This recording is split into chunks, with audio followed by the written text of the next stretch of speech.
Shalom, shalom, shalom, chers enfants de Dieu, princes et princesses du roi des rois, fils du Dieu vivant, fille du Dieu vivant, shalom. Ce matin, nous allons donc continuer à partager la parole de Dieu. Nous avons déjà fini avec les 7 lettres que Jésus a envoyées aux églises dans le livre d'Apocalypse. Alors, je voudrais changer un peu de sujet, donc lire avec vous 2 Chroniques chapitre 20. Dans ce chapitre 20 de Chroniques, nous voyons ici la victoire de Josaphat sur les Moabites et les Ammonites. C'est une histoire extraordinaire que je voudrais partager avec chacun de vous ce matin.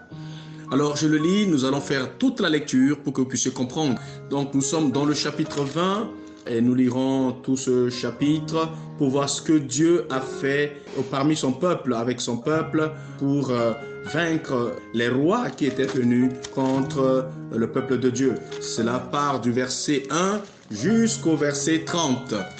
Alors je fais la lecture rapidement pour résumer l'essentiel.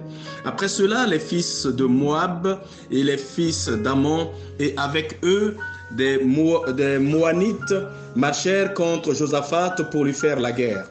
On vint en informer Josaphat en disant: une multitude nombreuse s'avance contre toi depuis l'autre côté de la mer, depuis la Syrie, et ils sont à Satson Tamar, qui est Edgedi. Dans sa frayeur, vous voyez, Josaphat en tant que roi a eu peur. Dans sa frayeur, Josaphat se disposa à chercher l'Éternel. Quand on a peur, la solution c'est de chercher Dieu. Quand on traverse des moments difficiles, la vraie solution c'est de chercher Dieu. Et Josaphat se disposa à chercher l'Éternel. Et il publia un jeûne pour tout Juda. La clé, c'est dans des moments pareils comme ce que nous vivons, il faut chercher Dieu, il faut observer des moments de jeûne et prière comme solution, parce que c'est l'Éternel seul qui a la solution. Et donc, Josaphat a publié un jeûne pour tout Juda. Juda s'assembla pour invoquer l'Éternel, et l'on vint de toutes les villes de Juda pour chercher l'Éternel. Josaphat se présenta au milieu de l'assemblée de Juda et de Jérusalem, dans la maison de l'Éternel devant le nouveau parvis. Et il dit: Éternel, Dieu de nos pères, n'es-tu pas Dieu dans les cieux, et n'est-ce pas toi qui domines sur tous les royaumes des nations? N'est-ce pas toi qui as en main la force et la puissance, et à qui nul ne peut résister? N'est-ce pas toi, ô notre Dieu, qui a chassé les habitants de ce pays devant ton peuple d'Israël et qui l'a donné pour toujours à la postérité d'Abraham qui t'aimait? Ils n'ont habité et ils t'y ont bâti un sanctuaire pour ton nom en disant: s'il nous survint quelque calamité, comme ce que nous sommes en train de vivre, l'épée, le jugement, la peste qui est en train de ravager le monde avec coronavirus, ou la famine, nous nous présenterons devant cette maison et devant toi, car ton nom est dans cette maison. Nous crierons à toi du sein de notre détresse. Sommes-nous dans un moment de détresse? Oui. Et tu exauceras et tu sauveras. Oui, Dieu seul peut nous exaucer dans ces moments de détresse et nous sauver. Maintenant, voici les fils d'Ammon et de Moab et de ceux de la montagne de Séhir, chez lesquels tu n'as pas permis à Israël d'entrer quand il venait du pays d'Égypte, car il s'est détourné d'eux et ne les a pas détruits. Les voici qui nous récompensent en venant nous chasser de ton héritage dont tu nous as mis en possession.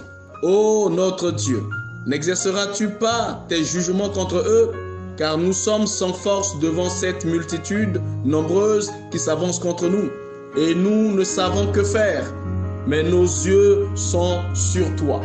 Quand tu ne sais que faire devant ce que les gouvernants du monde, les grandes puissances au monde ne savent que faire, alors nos petites nations, que pouvons-nous faire? Nous qui sommes faibles, que pouvons-nous faire? Mais nos yeux sont sur toi, Éternel. Tout Juda se tenait debout devant l'Éternel, avec leurs petits-enfants, leurs femmes et leurs fils. Alors l'Esprit de l'Éternel saisit au milieu de l'assemblée Jacaziel, fils de Zacharie, fils de Benaja, fils de Jéhiel, fils de Matania, lévite d'entre les fils d'Azaph.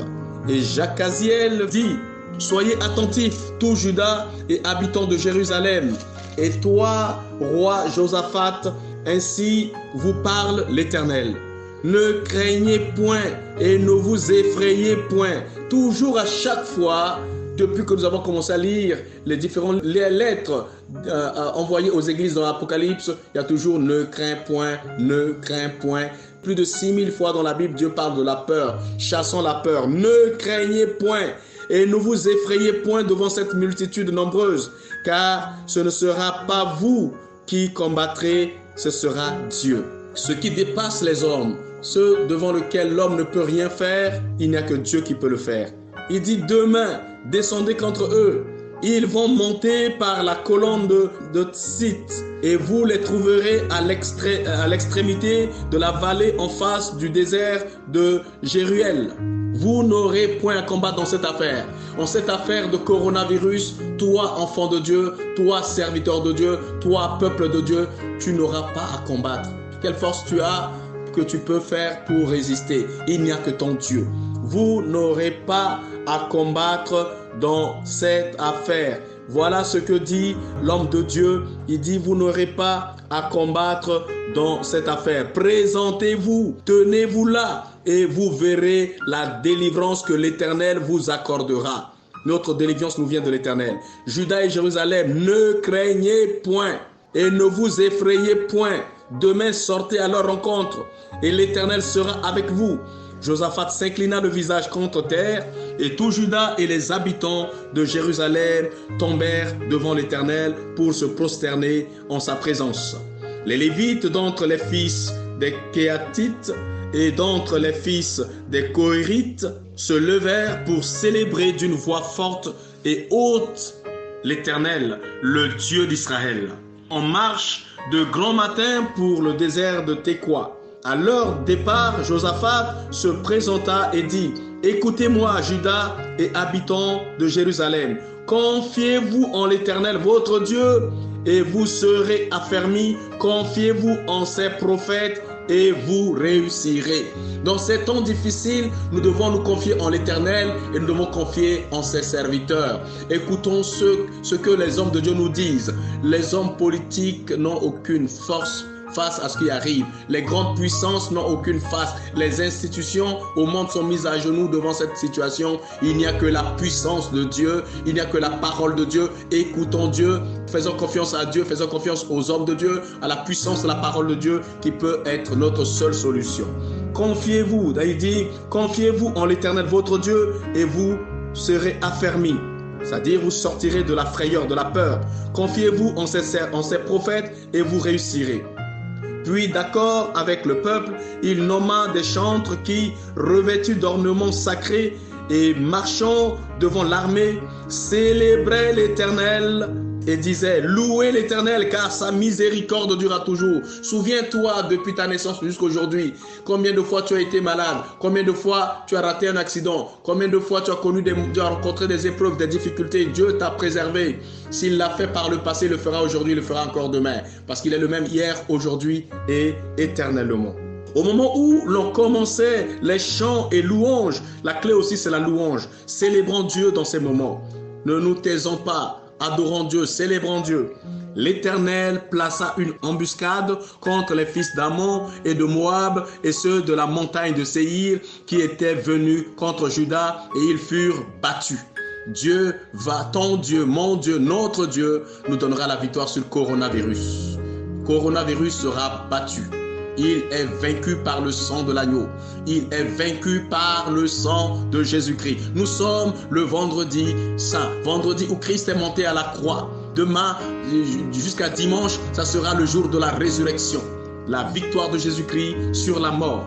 Les fils d'Ammon et de Moab se jetèrent sur les habitants de la montagne de Séhir pour les dévouer par interdit et les exterminer. Et quand ils en eurent fini avec les habitants de Séhir, ils se cédèrent les uns les autres et se détruirent. Lorsque Juda fut arrivé sur la hauteur d'où l'on aperçoit le désert. Ils regardèrent du côté de la multitude et voici, c'étaient des cadavres étendus à terre et personne n'avait échappé. Josaphat et son peuple allèrent prendre leurs dépouilles. Ils trouvèrent parmi les cadavres d'abondantes richesses et des objets précieux. Ils en enlevèrent tant qu'ils ne purent tout emporter. Ils mirent 3 jours au pillage du butin, car il était considérable. Le 4e jour, ils s'assemblèrent dans la vallée de Beraka, où ils bénirent l'Éternel. C'est pourquoi ils appelèrent ce lieu vallée de Beraka, nom qui lui est resté jusqu'à ce jour.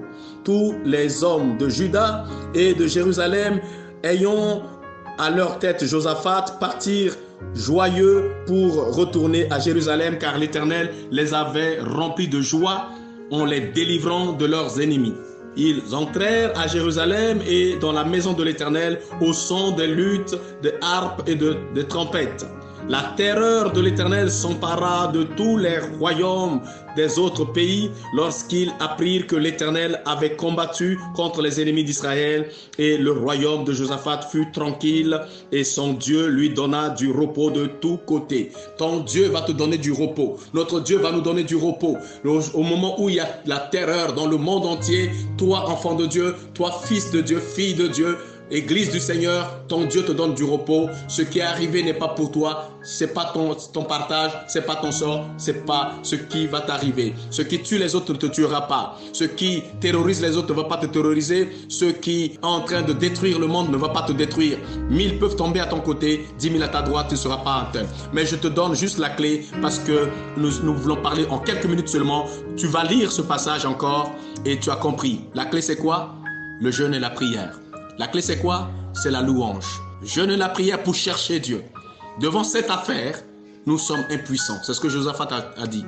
Vous n'aurez pas combattre dans cette affaire. Qu'est-ce que nous avons à faire dans cette affaire de Corona? Nous n'avons rien à faire. Nous sommes impuissants. Ça a dépassé les scientifiques. Nous n'avons rien à faire. Mais nous avons un Dieu. Nous avons un tout-puissant. Jésus-Christ qui a vaincu la mort, qui a vaincu le diable, qui a vaincu Corona. C'est lui que tu dois invoquer. Alors, si tu peux, avec ta famille, prenez 1, 2, 3 jours de jeûne et prière comme Josaphat l'a fait. Il a décrété 3 jours. Prenez des moments de jeûne et prière. Célébrez l'Éternel. Louez l'Éternel. Dieu va se lever dans ta vie, dans ta maison. Moi et ma maison, nous servirons l'Éternel, a dit Josué. Servons l'Éternel, combattons avec notre Dieu. C'est notre Dieu qui combattra pour nous dans cette affaire et nous donnera la victoire. Et alors, aucun de tes cheveux ne tombera à terre, ni de ton épouse, ni de ton mari, ni de tes enfants, ni de tes parents, ni aucun membre de ta famille ne mourra de cette maladie si tu crois en l'Éternel. Il est dit, faites confiance à l'Éternel et vous réussirez. Et puis faites confiance à ses serviteurs. Notre victoire vient de notre Dieu. Notre victoire vient dans la parole de Dieu, vient du sang de l'agneau. Ils l'ont vaincu par le sang de l'agneau et par la parole de leur témoignage. Reste fidèle dans ta foi. Enfant de Dieu, reste fidèle dans ta foi, serviteur de Dieu, prince et princesse, champion, championne, tu es vainqueur, tu es plus que vainqueur, ne crains point, la victoire est là, tu vas vaincre Corona, tu vas vaincre Corona, je dis encore, tu vas vaincre Corona, parce que Jésus-Christ est Seigneur. Voilà, je dis encore le secret, jeûne et prière, louange à Dieu, faisons confiance à l'Éternel, à ses serviteurs au travers de sa parole et nous triompherons. Que Dieu te bénisse. Seigneur, je prie pour ton enfant, je prie pour ta fille et pour ton fils, je prie pour ton serviteur et ta servante.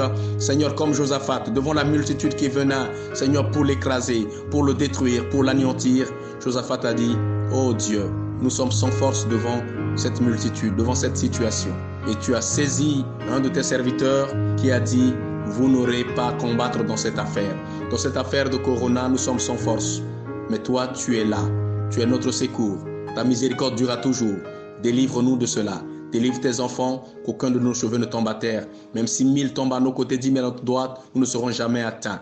Parce que Seigneur, ce qui tue les autres ne nous tuera pas. Ce n'est pas notre partage, ce n'est pas notre héritage. Nous sommes cachés dans le creux de tes meurtrissures, dans le creux de ta poitrine qui a été percée à la croix, dans le creux de tes mains qui ont été percées à la croix. Nous sommes couverts par le sang de l'agneau.